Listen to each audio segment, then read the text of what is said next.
Your Eminence, President of Georgetown University, distinguished members of Congress, ladies and gentlemen. It is a genuine pleasure to welcome you to the Library of Congress on this concluding day of your Courtyard of the Gentiles project. This is the members' room in which members of Congress can talk with each other in this own sort of courtyard remove from the Capitol and the governmental buildings themselves, so that a dialogue can take place in an atmosphere enhanced by the beauty of this Palladian building. It is really a genuine pleasure to welcome all of you to the Library of Congress, and I want especially to recognize and thank the two who have crafted for Washington, D.C. this altogether original program. His Eminence Cardinal Rovasi from the Vatican and President DeGioia of Georgetown. The Library of Congress was privileged to help catalog the Vatican Library in the period between the two world wars and to host more recently here in this beautiful building an unprecedented and unforgettable exhibit of the treasures of the Vatican Library. So I hope, Eminenza, that you feel at home, though far from Rome, here on Capitol Hill, where the word capital is spelled with an O because it was originally thought to be a new Capitoline hill, though not far from a canal, which was then called the Tiber. Equally unprecedented with the extraordinary time when the treasures of the Vatican crossed the Atlantic and were exhibited here, I think. It was our own exhibit, largely from the massive collections here of the nation's library, on religion and the founding of the American Republic, a few original documents of which will be on display for you to see on your way to lunch later in the day. Now, much on this topic remains to be described and evaluated, such as the fact that many of our oldest states' requirements for full citizenship included a clearly articulated belief in an afterlife of rewards and punishments that lay beyond the mere political system that we were then establishing. And also the fact that government buildings in Washington were often used for worship services in the first two-thirds of the 19th century. The Library of Congress, where we're here assembled, is the world's largest and most widely inclusive collection of recorded human knowledge, and it is also a unique national repository of the intellectual and cultural creativity of the American people in all its diversity. Living in the midst of all this, and in proximity to and in service of the legislative branch, the Congress of the United States, I have come to see this library, which is America's oldest federal cultural institution, as embodying the distinctive American ideal of a knowledge-based democracy, and to see our culture as what I like to call dialogic. For many of our founding fathers, dialogue began quite literally with the rising sun. Only then did they have natural light to read by, and thus to begin their silent dialogue with a mute author who took them on a train of thought to another time and place than their own small community. After a late breakfast until after their late main meal at lunch, they labored and talked with co-workers in the real economy. Later in the afternoon, they gathered together to drink more and eat less as they began their dialogue with each other about things that mattered to them. They listened as well as talked, argued as well as agreed, and often learned something almost accidentally from each other because they had read different books, had had different experiences at work, and talked about both common local problems and divergent beliefs about politics and religion and worlds beyond their small community. Pluralism then, and even now, suggests, I believe for most Americans, a respected variety of deep beliefs, not a monism of indifference or hostility to faith itself. And as we Americans moved across the continent, we usually included in the pioneering new communities that were created a variety of places of worship, of work and enterprise, and even of schooling. But we almost invariably had one central free library for lifelong learning and one general store for lifelong argumentative dialogues about economics and politics.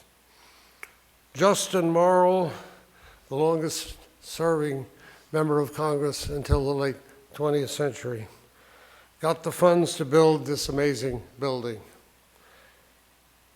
and also to build the state university system in America.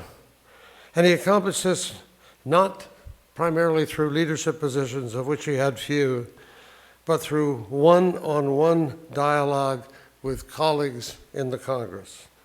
And he played a key role in funding and helping Lincoln fund the Civil War. Although he had no economic training, very little education beyond what he learned running perhaps the best general store in a small town in Vermont. One of the greatest of American historians of the 20th century, Henry Steele Commager, said half to himself the last time he came to the Library of Congress, and I'll quote, "The United States is the only world-spanning culture totally created in the age of print. It is the written and the spoken word shared with others that makes it possible for civilizations to survive more by their wits than by their weapons. This library and many others in many places must preserve the humanizing values of the book culture, even as we add in the ever-expanding, ever-exploding digital universe. Indeed, our World Digital Library in 7 languages, in which the Vatican is also a particularly honored participant, has as its aim and its purpose the sharing of imaginative horizons and the raising and the posing of questions that primary documents of great value always raise, that will lead people back into reading rather than back into the many distractions of modern life.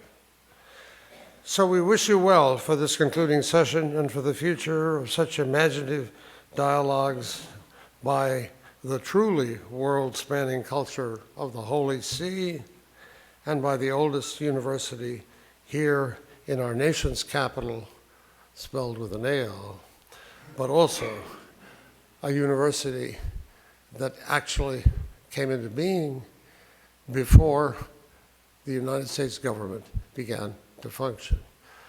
So welcome once again to a room in which you see these wonderful Italianate mosaics of representing on the one hand history and on the other side law, and the different painting on silk, which are hard to restore to their full glory, but which represent the different forms of inspiration, poetry, philosophy, which are supposed to rain down and help our first branch of government do its noble and continuing work So once again, it's hardly necessary for me, but I can certainly wish Godspeed to all of you who have created this wonderful original form of the dialogic culture which brings people together rather than divides them. So thank you, and best wishes for the rest of the conference.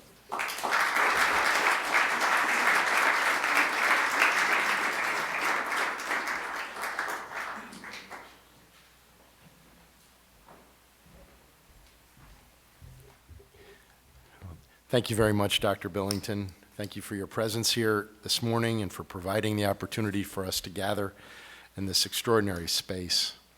Georgetown enjoys a very special relationship with the library, with its mission to further the progress of knowledge and creativity for the benefit of the American people, and also in the physical space in which we're gathered. Healy Hall, where we gathered yesterday, completed immediately after the American Civil War, was designed by the renowned architects who also designed this library, John Smithmeyer and Paul Pells.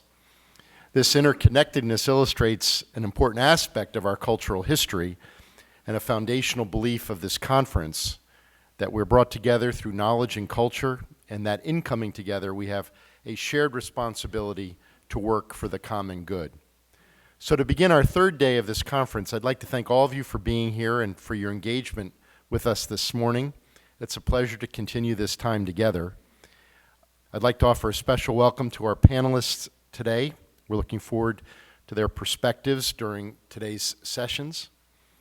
In each of our gathering places over the past 2 days, we've sought to bring to life the themes of faith, culture, and the common good, to provide a setting deeply representative of the arts, of knowledge, of understanding, and of the American context from which we are engaged. Today we come together at the Library of Congress, the United States' oldest federal cultural institution, to better understand the perspectives and the contributions of policymakers and the media in advancing the common good.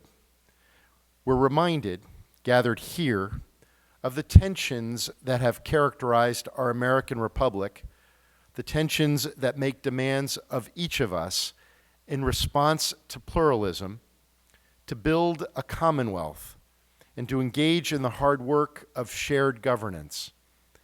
Our republic was formed on these tensions.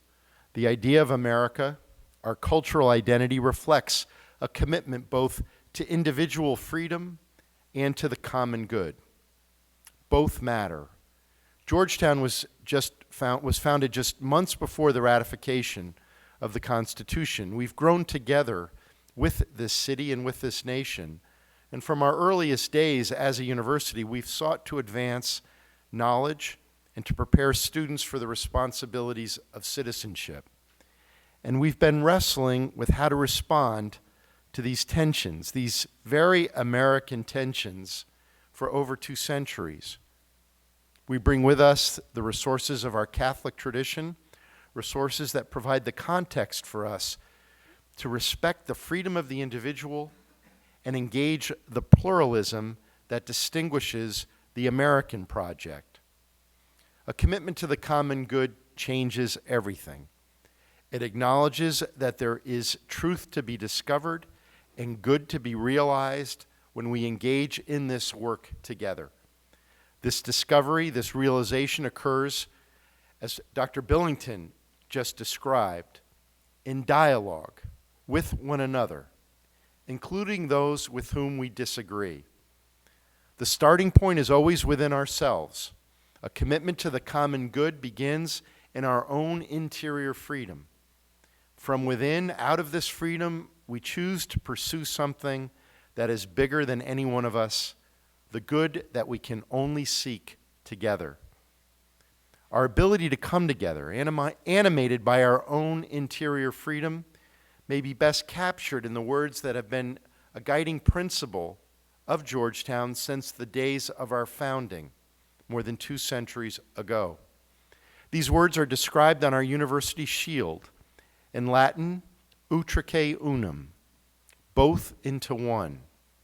Coming from St. Paul's letter to the Ephesians, This phrase, both into one, speaks to the joining of reason and faith together in the pursuit of truth. It speaks to the gathering of both the arts and sciences. At one particular moment in the life of our community, it spoke of the reconciliation required in the reunion of the North and the South after the American Civil War, a reconciliation captured in the blue and gray colors of our university. It also speaks to the ability and capacity to manage differences, to synthesize competing and sometimes conflicting concepts, and to build bridges of understanding between ideas, cultures, customs, faiths, and nations. These guiding words for us have a deep resonance with the words written on the Great Shield of the United States, E pluribus unum, from many one, or out of many one. And you'll see these words inscribed in a number of places throughout this library. These words speak to the idea of inclusion, that at the foundation of our national identity, and to challenge in ensuring that all members of our society are able to reach their full potential as individuals and as contributors to the common good. It's up to each of us to bring our values, our faith, our commitments, our backgrounds to the service of our broader community. Each of you has embodied this spirit of inclusiveness and understanding in our dialogues over the past 2 days, and we're grateful to have each of you as collaborators in this work and to have this opportunity today to continue to think so deeply about the role of our national institutions and our national culture in promoting the common good. I'd especially like to share our gratitude to His Eminence, Cardinal Ravasi, who will be departing during our session today in order to make his way back to Rome. Cardinal Ravasi, thank you for this opportunity to be together, for your extraordinary leadership of the Pontifical Council for Culture, the opportunity for us to engage in this work together. Now, at this moment, it's my pleasure to introduce the members of our panel this morning, Congressman Frank Wolf and Jim Moran. First, I think it's important to note that these two senior members of Congress come from adjoining districts and, despite differences in party, have a long history of working together on a wide range of issues. Also, I must regrettably note that both have decided that this will be their last year serving in the Congress. I know they will both remain actively involved in issues like those we will explore today, but it is a loss for their constituents and for our nation that they have concluded that it's time for them to move on to the next stage in their service. Congressman Wolf and Moran, we're deeply grateful for your service and for joining us today. And I'd like to begin by introducing Congressman Frank Wolf, the most senior of the 11 members of the House of Representatives from Virginia, now in his 17th term in Congress, an alumnus of our Law Center. Congressman Wolf serves Virginia's 10th district and has made a particular impact on issues of transportation, human rights, and in particular, international religious freedom and national security. He serves on the House Appropriations Committee, where he is chairman of the Commerce, Justice, Science Subcommittee. And he also serves on the subcommittees of Transportation, Housing, and Urban Development, and State and Foreign Operations. He co-chairs the Tom Lantos Human Rights Commission, formerly known as the Human Rights Caucus, a bipartisan caucus to promote, defend, and advocate internationally recognized human rights norms in a nonpartisan manner.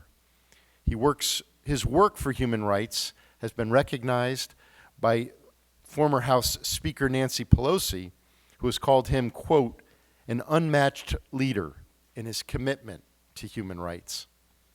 So Congressman Wolf, we're deeply honored to have you with us today and to hear your perspective. Thank you for being with us. And we're also joined by U.S. Representative from Virginia's 8th District, Congressman Jim Moran, currently serving his 12th term.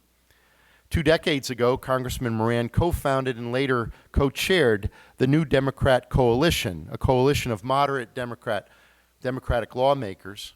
He's also a member of the Congressional Progressive Caucus, the largest caucus operating within the Democratic Caucus, which works to advance progressive issues and opinions. His efforts in the Congress have focused on regional transportation solutions, the environment, women's issues, technology, fair and open trade, and fiscal discipline, as well as measures to support federal employees and military retirees. Like Congressman Wolf, Congressman Moran serves on the important Appropriations Committee.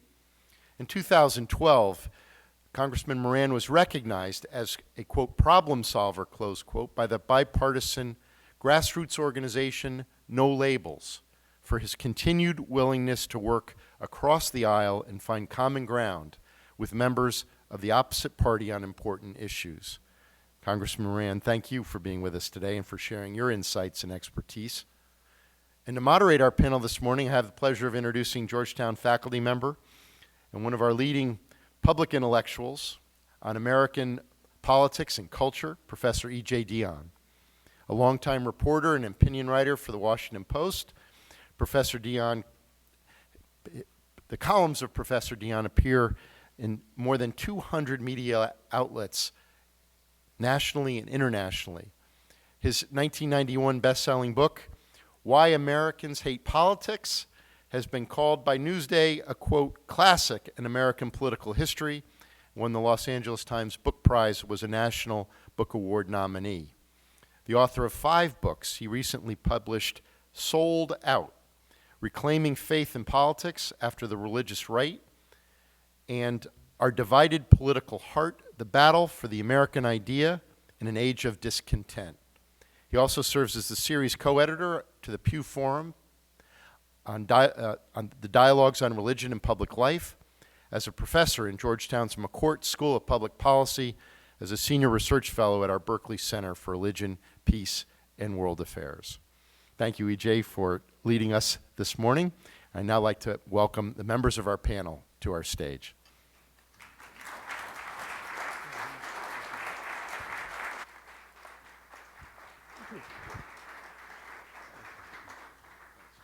I think I'm on the left side. Where do you want to? I think you're in the middle, Congressman Moran, and you're on the right. Oh, I'm on the right. And you're on the left, DJ. Well, I am on the left. I'm comfortable here. Yeah.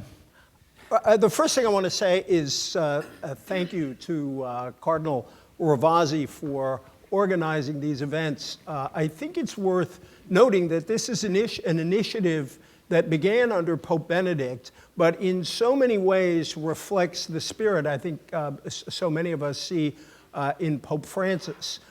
In particular, the idea that work for the common good is not only possible across our faith traditions, but also possible and necessary across the lines of belief and non-belief. If I can put it this way, it accepts the idea on the part, believers accept the idea that God is working even through non-believers, even if non-believers might not look at it that way, and non-believers come to see how the work of religious people can be humanistic and really enhance human life. We have engaged in persecution and disagreement across these lines, and I think this initiative embodies another way of doing things, a better way of doing things. I also want to thank 2 national treasures, Jim Billington, our great librarian at Congress, and my friend Dr. Jack DeGioia, who is a gift to us at Georgetown and to higher education around the country. And lastly, I really have to thank John Borelli and Tom Banshoff, who organized this event. I think that they did more work than those who organized the talks that led to the Peace of Westphalia. Then that's the only comparison I could think of. So bless you both. And I want to thank Congressman Wolf and Congressman Moran for being here. We're in this room, by the way, that embodies what we can do in common when we decide to. Beauty and knowledge coming together, that's exactly the way Americans view our current political system. And that is only the first sin against the commandment against false witness that I will commit today. But we have here 2 members of Congress who are going to show us a different way. And I'd like to begin, and again, to thank them for being with us. I'd like them to begin, if they could reflect simply a bit on the role of faith in their public service. I think that a lot of Americans are very ambivalent about expressions of faith in public life. On the one hand, we mistrust it when politicians come forward and say how religious they are, because that is reflects a lack of humility that seems to violate the very spirit of what they're trying to say. On the other hand, I think it is very useful to us when people speak honestly about how faith has moved them in their public commitments. And so, in deference to Congress's seniority rules, I would like to ask Congressman Wolf, could you just begin by talking about how your faith has sort of affected the way and inspired, if I could put it that way, the way you have chosen to serve all those terms in Congress. And again, thank you for being with us. Well, thank you. Well, I joined a group in 1982, a small group of us, and we still meet, bipartisan. My best friend in Congress was Congressman Tony Hall, who I was just with earlier. I spoke on the phone this morning.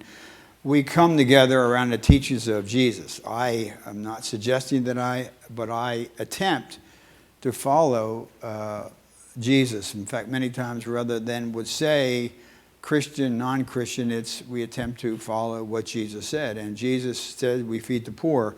I just had an amendment passed that sets up a national commission on hunger to see how we can come together to resolve the issue of hunger. Jesus talks about visiting the prisoners. I've worked with Chuck Colson over the years, and we just established the Chuck Colson Prison Reform Commission, which is now being gathered to see how we can reform the commission.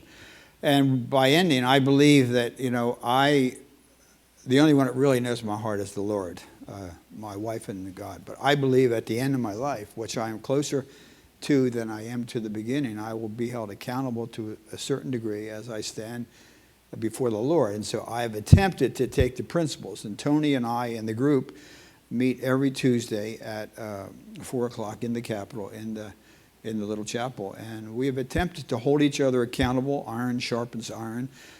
He knows my heart. The others in there know my heart, and so that has been kind of the guide there. Many times it doesn't mean we always agree. There may very well be a vote, and I'll go in and vote one way, Tony will vote the other way, and we'll come back. But that has helped shape my time, and also my wife. Thank you. Congressman Moran? Thanks, E.J. I have a somewhat different approach to pursuing my faith-based education. I spent 16 years being taught in Catholic schools, Sisters of St. Joseph in Massachusetts, and then Holy Cross College with the Jesuits. But in learning and understanding the true history of the Catholic Church, there have been too many inconsistencies, frankly, between Catholicism and Christianity. So I try to live my understanding of what Jesus would want us to do within this challenging environment in which we find ourselves, and we're in a particularly responsible role, having been elected to represent the United States, and specifically about 750,000 people. And we're blessed to have a particularly well-educated, politically engaged constituency. So my basic belief is that we are here to make a difference, and that difference should be to help bring about a more peaceful, just, and environmentally sustainable world. And that's wholly consistent with all the faith-based theologies. I think too often religion has become counterproductive to the kind of collaborative world in which we should be able to operate. So I won't pursue this immediately, but I'll elaborate with subsequent and respond to subsequent questions, EJ. Yes, no, I think I would like us to discuss that. I should say for the record that the Sisters of St. Joseph and the Benedictines tried to educate me, and it's a form of dissent to be Benedictine educated at Georgetown, although the Jesuits are very kind about it. I want to just take up with you, you are Catholic, Congressman Wolf isn't, and yet I think these two sort of ideas from Catholic social thought animate people not only across the Christian tradition but outside it, the ideas of subsidiarity and solidarity. And I've thought at times that these two ideas could be an occasion for real dialogue where people could actually hear each other. Although at times they seem to be an obstacle where people interpret one against the other. And obviously we know what solidarity means, thinking of others as part of us and being committed to them. Subsidiarity is often argued about. It doesn't say everything should be done locally. It says everything that can be done closest to the people should be. And at the risk of sounding like somebody teaching a class at Georgetown, I really would love each of you to reflect a bit on subsidiarity and solidarity, if those ideas sort of resonate with you and how they affect you. Either of you, who wants to start? Do you want to? Yeah. Okay. Well, it's an inconvenient truth that subsidiarity and solidarity are basic, integral principles that should guide our actions and our theological and philosophical beliefs. I think that in laying out a grander context here, we gain a better understanding of what they might mean. For example, we're in a conflict of ideas right now. We have a very substantial portion of the world that's run by an atheistic governance.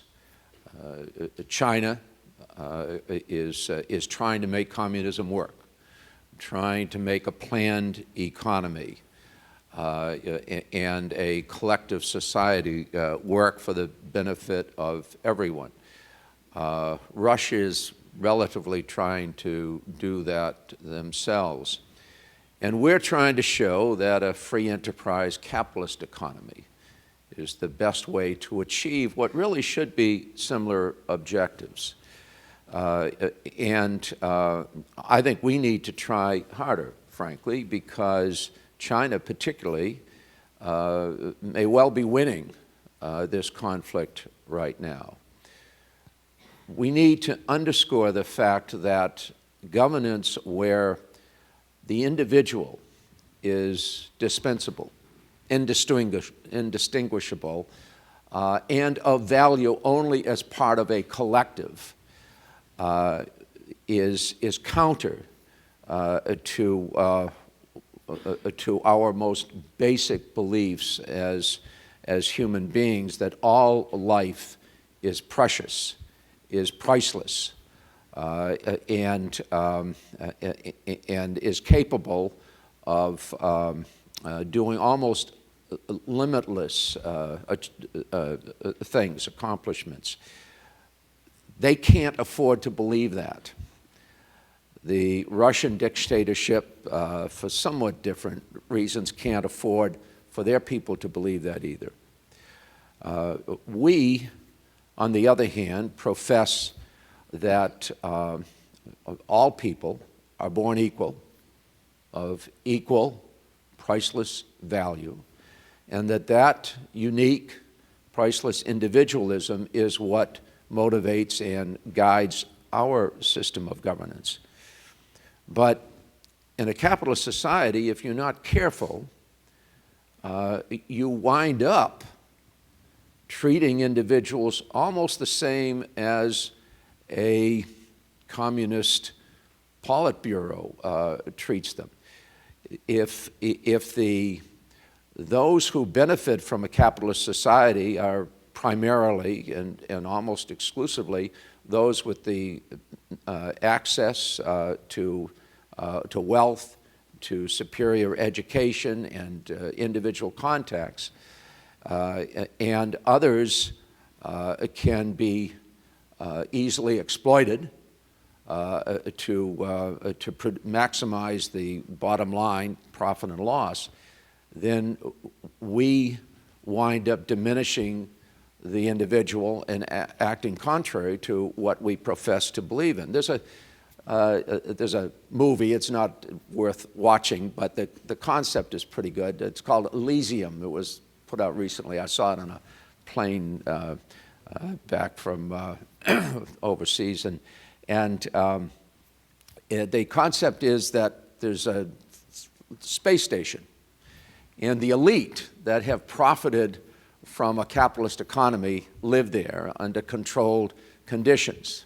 The rest of the planet lives under the consequences of capitalism. So the air is not healthy. They suffer from disease and rampant illness, very poor education, health care, and the like.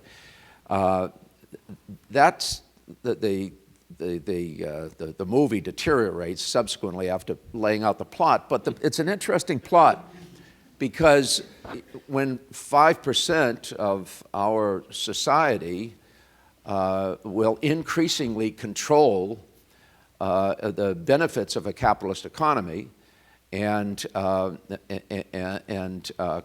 find the wealth of this country concentrated in their hands, then we have not acted consonant with the idea, the Constitution and the Bill of Rights that, as I say, guides and motivates our form of governance. We can only win this battle of ideas between collectivism and individualism if we put as our highest priority the value of the common good, the value of every individual, and we invest in those individuals. As far as I'm concerned, it means we ought to have early childhood development so that every child enters the public school system knowledgeable of what they're capable of, not looking around them at the children that have had a more conducive childhood to developing their mind and thinking that they're intellectually inferior because they can't answer the teacher's questions. We need to invest in our youth. We need a responsible, progressive type of immigration reform that embraces people from other countries and cultures and ethnicities. We need to invest more in research and development, but particularly applying technology to the benefit of all. And if we don't set the example, the United States and Europe, then we will be judged harshly by history. And so I think that's the larger context, and that's why it is so imperative that this concept of the common good that we discussed today be understood and be implemented in our legislative policy.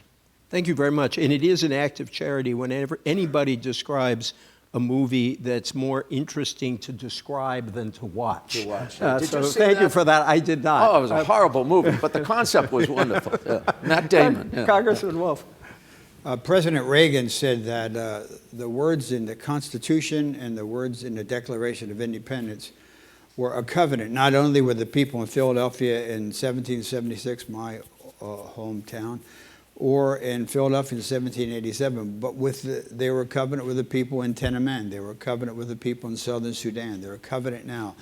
And if you remember, in Tiananmen Square, the students had a statue of freedom. It was modeled somewhat after the Statue of Liberty. That's the common good, the solidarity of Howie. But if you take issues, for instance, we put together the commission on how do we eliminate the hunger problem.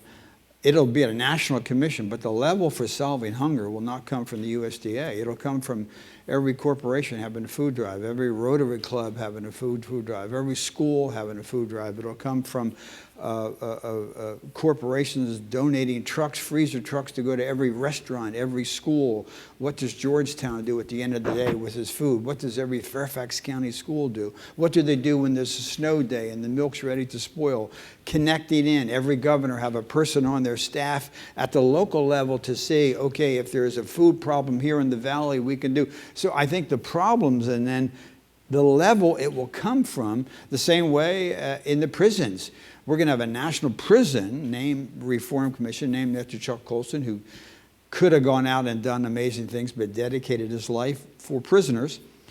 But this problem, there's 200,000 people in the federal prisons, there's 2 million in the local. That will again come by churches, communities coming together.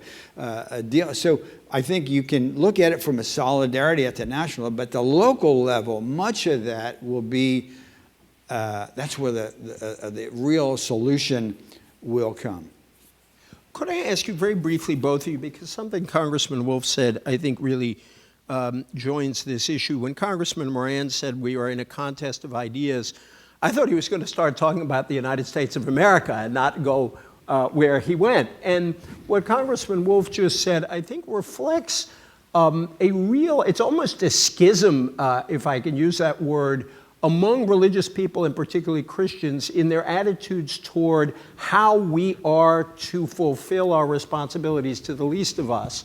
That Congressman Wolf laid heavy stress on the work of civil society, on the work of voluntary institutions. I think people on the progressive or liberal side tend to they honor, I think, those institutions as well, but talk about an important role for government, for common provision through government. If I could start with Congressman Wolf, it's a great thing that you both are sitting here, and there's a small bit of sadness that it's easier for you both to do this because you're not running for re-election.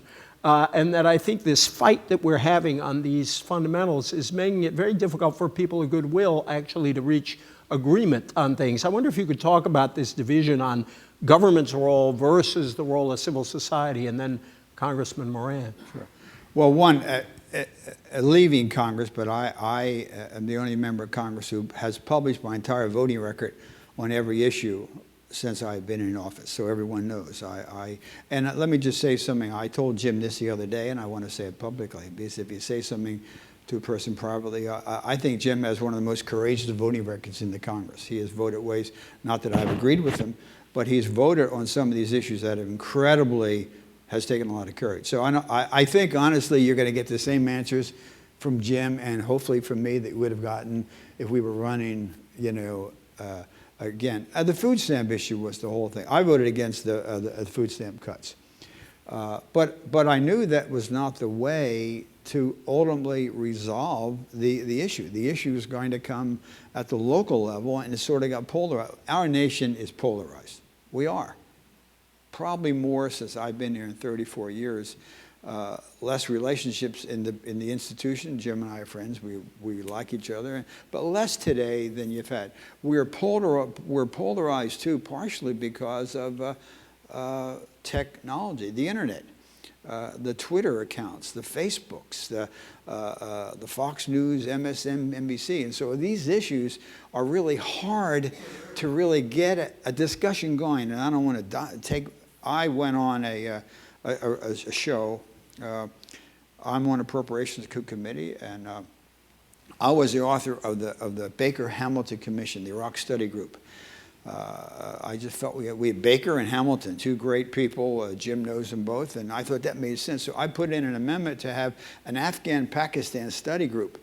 But since the Congress couldn't have earmarks, I had to give it to the DOD, who didn't want to do it. I went on a show, and it was a 4 o'clock show, and the guy said, you favor this earmark? And I said, well, yeah, I did because of this reason. And he came after me, and I said to him, you don't know what you're talking about. And then I knew I had made a mistake. And I apologized in an inartful way. I said, my feet are made of clay, meaning I'm not perfect. I take my socks off at night and the clay's all over the floor.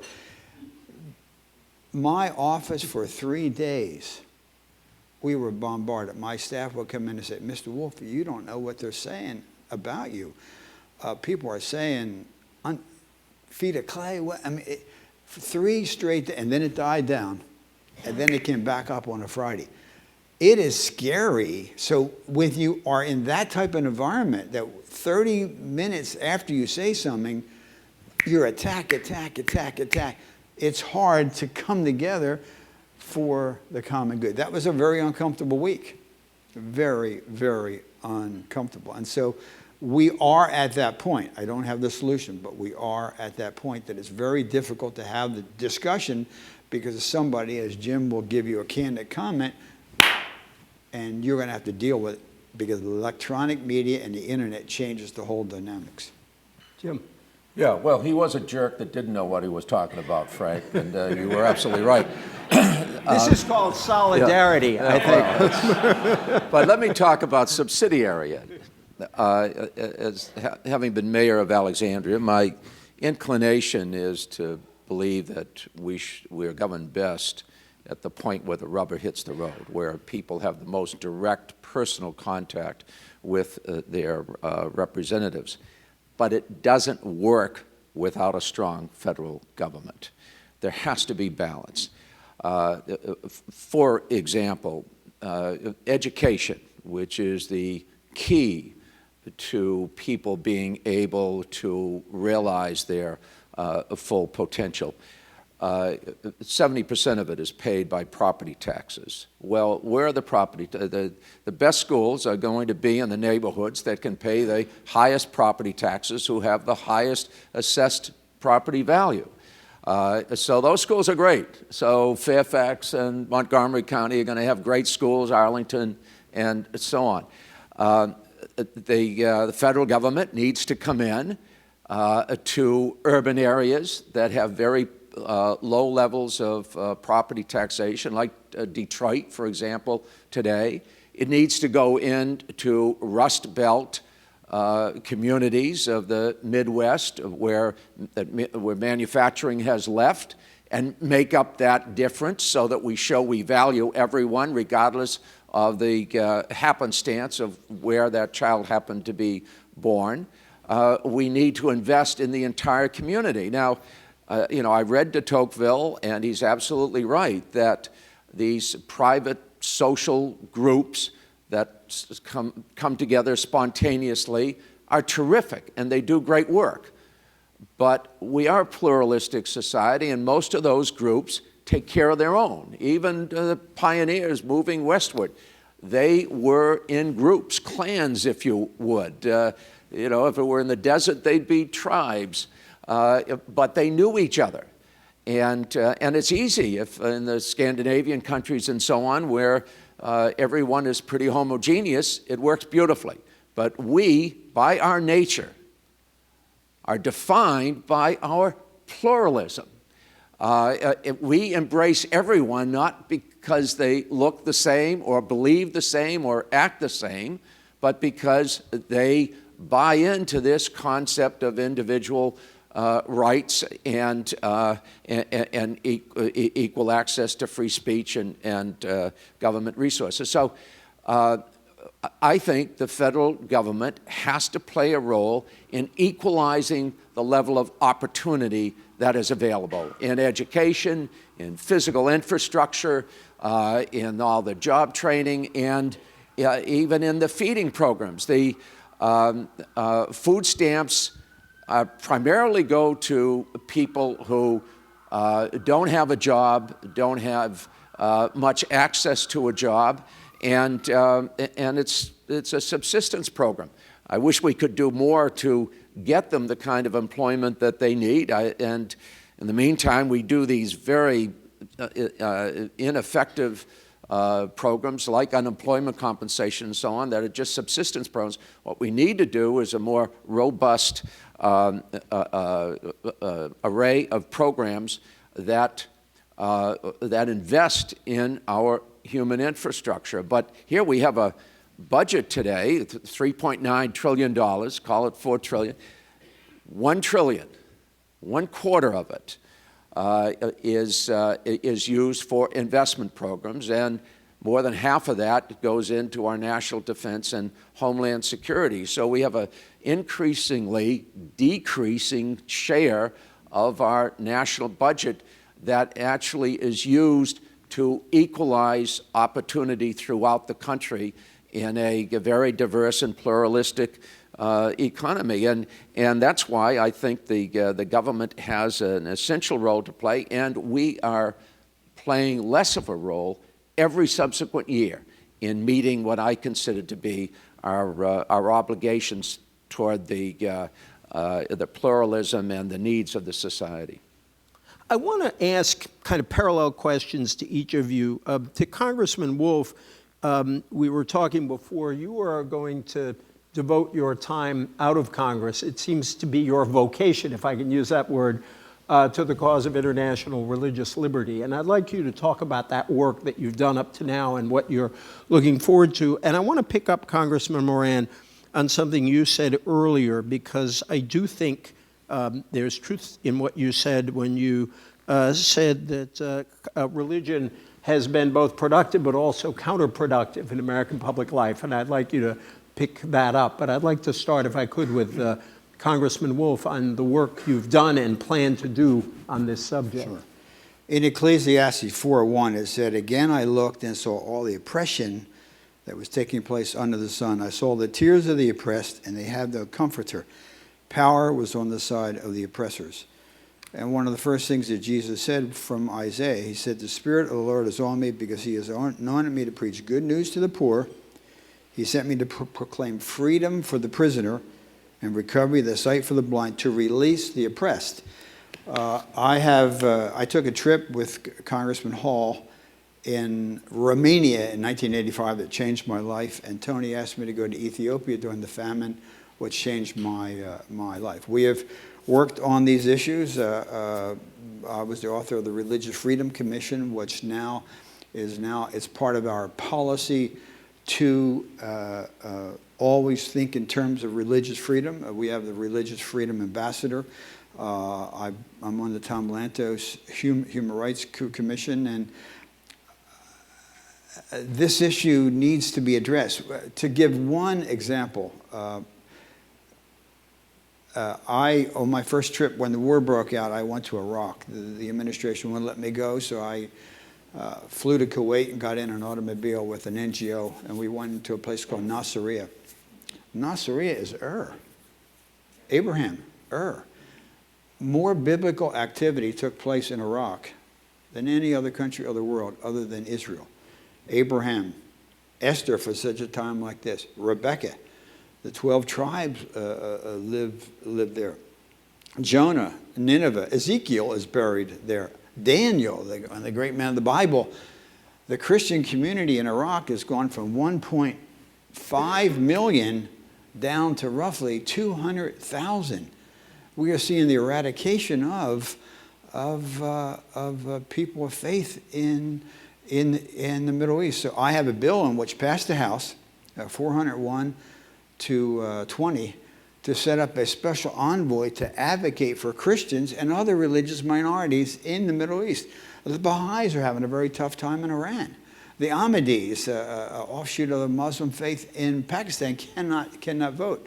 Shahbaz Bhatti, who was the only Catholic Christian member of the Pakistan cabinet, was gunned down 3 years ago. We wrote a letter asking the Vatican to recognize Bhatti as a martyr. We need to bring this in, and I think what we have to do is to take the same principles that a person that I've admired for years, Scoop Jackson. Scoop Jackson, the way that Senator Jackson and Ronald Reagan, and I'm prejudiced toward Ronald Reagan because I lost in '76, I lost in '78, and in 1980 I grabbed President Reagan's coattails, and he pulled me across. And the same thing. I remember that race. I didn't know I won until Tom Davis told me I won at 10 o'clock. I carried a Bryn Mawr precinct, and he said, "You won." But Reagan was the one. the same principle that the Jewish community did in the 70s and 80s is what we have to do today to advocate. I sent out a dear colleague letter on Tuesday. The Catholic priest was gunned down in Syria, shot in the head, 50 years. So I want to take, we have worked in a bipartisan way. We've done things, the Baker-Hamilton Commission, the religious freedom, to take that out into the marketplace. I would like to, do I think it's possible? I don't know. I would like to make the issue of religious freedom, both internationally and domestically, the human rights issue of this century. And that's what I would hope to do. Thank you. I never realized that President Reagan's Morning in America slogan had special meaning for you. That's, could you, Congressman Moran, anything you want to say in response to that? But also, I want you to pick up your point on the ways in which religious divisions in the country may have aggravated other divisions that we have in our politics, and what we might do about it. Well, I think they do, but I think we need to be judged by the aggregate message of our religious faith, and if you are judged by your actions more than your words, then I think we need to kind of face the music. For example, redemption is an integral element of our religious faith, and in fact of all of the Abrahamic religions, particularly Christianity, and yet we have the highest incarceration rate in the world, more so than Russia, China, Iran, by far. And it's not just that we spend $68 billion a year in incarcerating people, and most of them are minorities, most of them don't have a high school education, and the vast majority of them go right back into criminal activity because they have no other place to turn. We do virtually nothing for them once they have served their time. We don't help them get jobs. We give them a little clothing and a little bit of a financial handout, and then they're on their own, and we know exactly where they're going. So where's the redemption? Secondly, war is evil. It kills innocent lives indiscriminately, no matter who starts it. War is wrong. And yet, the United States has the largest military in the world. In fact, it's larger than the next 15 countries combined, including Russia and China. And yet, that is our priority. Of all the discretionary programs, other than taking care of the baby boomers in our retirement for our medical and financial assistance, that's our priority, our military budget. It's a higher priority than any other country assigns to the capacity to make war. We believe that the wealthier you are, the tougher it is to get into heaven, according to Jesus. Nobody disputes that he said that and that we profess to believe that, and yet we have the highest concentration of wealth of any industrialized country in the world. And according to the latest studies, it's going to become more concentrated. And we have the least access we have the least equality of opportunity in the United States. You've written about that, EJ. So is it good enough to go to church on Sunday? Is that what exempts us from responsibility to live our faith during the rest of the week? I think that we have let down our children, our grandchildren, and ourselves in terms of believing the faith that we profess. I think we are close to our time. So there are two questions I want to ask, and maybe I'll give you a choice to answer either of them, and also one of them may bring us to somewhat more hopeful and optimistic ground. The first question, which I can't resist asking, because especially since both of you are not running for re-election, is a question about the citizenry. Everyone talks about we don't have the leaders we used to have. I'm curious what your view of us as citizens is. Congressman Barney Frank, a former congressman, was once at a very raucous town meeting where he was taking a lot of grief from voters, and he finally said, look, we politicians are no great shakes, but you voters are no day at the beach either. And I'm curious how you would judge us Americans as citizens. I don't know how you translate day at the beach into Italian, but my father, you will do that. And then the other question, which I'd love to close with, is there is a lot of excitement across not only religious traditions, not only among Catholics, but across religious traditions, but also among non-believers about Pope Francis. And I just can't resist asking each of you, what kind of effect might you see Pope Francis having on the way we discuss these questions? So maybe briefly on citizens and Pope Francis, and anything you want to say in closing.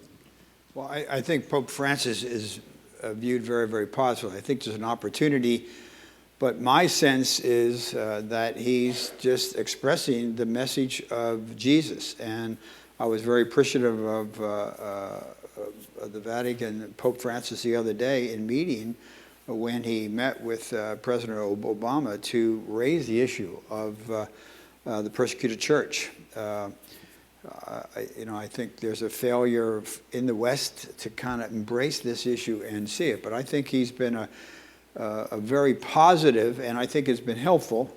I'm not Catholic, I'm Presbyterian. I go to Vienna Presbyterian Church out in Vienna. But I think the church is losing. It's a subject for another. The church is losing the millennials. And as they're looking for authenticity, they're looking for justice. They have an unclear view of Jesus. They're looking for something. And I think the church really needs to do something particularly, and I think what the Pope is doing does that. But I think all the denominations to bring the millennials back in. Because if a millennial leaves, then the opportunity for his children will be to come back into church will be very, very difficult. So I think the impact the Pope has had has been very, very positive. On the electorate, I think the electorate is good. I think they're frustrated with what they see. I think they're disappointed in the political process. I think sometimes when you just see something going on, you just get so angry. And I think, frankly, I believe the American people are actually ahead of the elected leadership. Jim and I both supported what they call the Simpson-Bowles Commission. I think our country, we're facing decline. My wife and I, we have 5 kids. We have 16 grandkids.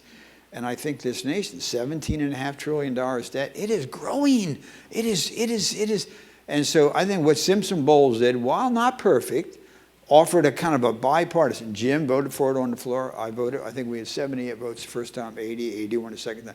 The American people, I never signed the so-called Grover Norquist tax pledge. The pledge I make to the Constitution, we're sworn in, and to my wife of 50-some years. I won't sign a pledge. The American people said, you're going to get crushed. Nobody, everyone in my district thought it was good I didn't sign this pledge. Secondly, the American people are willing. They are willing to give up some of the entitlements. They are willing, every one of you out there who's over 65, are you willing to have me fix your cold adjustment, particularly since we were going to do it to the military? And your answer is yes. So in some respects, I don't think what Mr. Frank said was appropriate. I think the American people are ready for the leadership of a Washington, of a Roosevelt, of a Lincoln, of a Reagan. And what I would just say, and on behalf of President Reagan, the spirit that Reagan had, there is a story, if you read the book, that when President Reagan was, the attempt was shot, Tip O'Neill went to George Washington Hospital and prayed with him.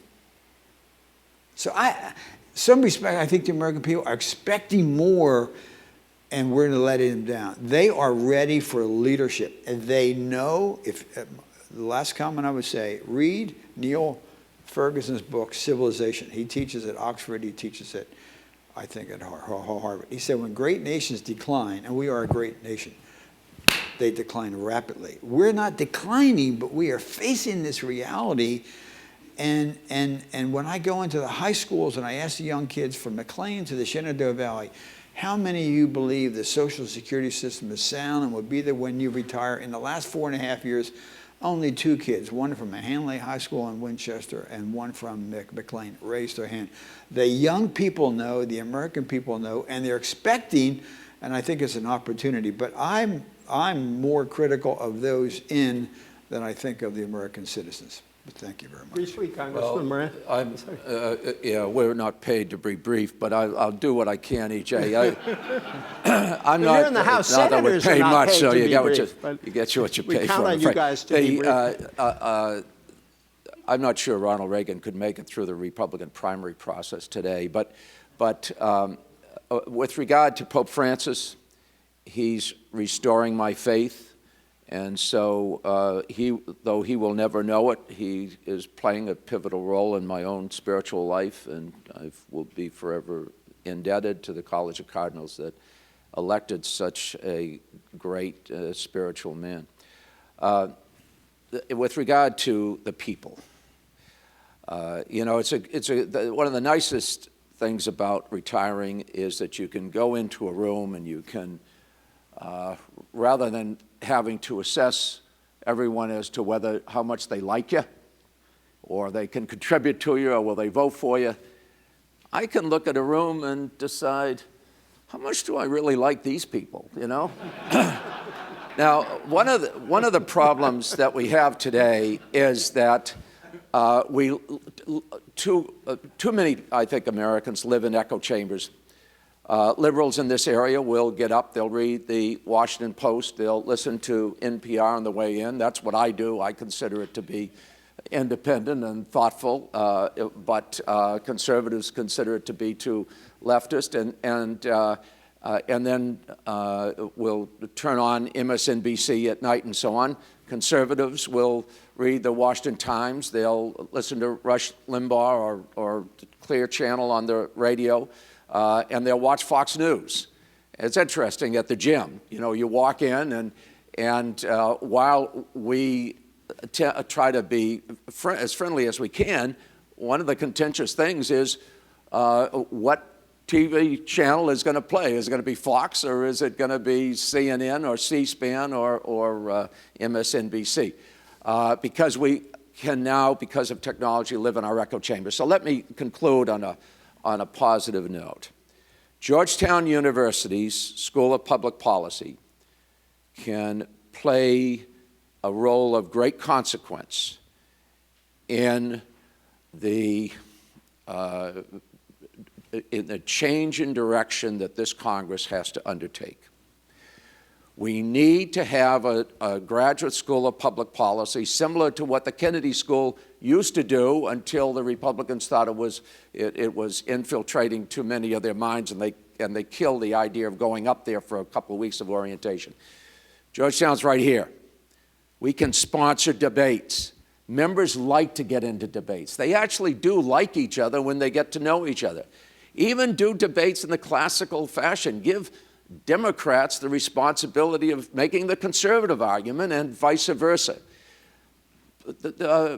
We can put them on C-SPAN. C-SPAN will telecast them, and members are always looking to get some visibility. But more importantly, members want an opportunity to discuss the substance of these issues, and we don't.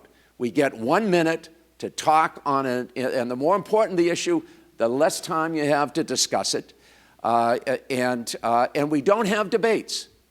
There's nothing that allows for debates between each other. We need the academic community to come in and give us that ability to debate these ideas and then to involve the American public. The American public needs to hear what they are not hearing so that they can know what they don't want to be exposed to. They can get out of their intellectual comfort zone. We need to have more of an interchange of ideas. We need to have debate. We need to bring the two ideologies together, and only in so doing are we going to fulfill the potential of this great country with its great academic institutions, and Georgetown, more than any institution, can, and if you can, then you must fulfill that role. That's as positive as I can get, E.J. Well,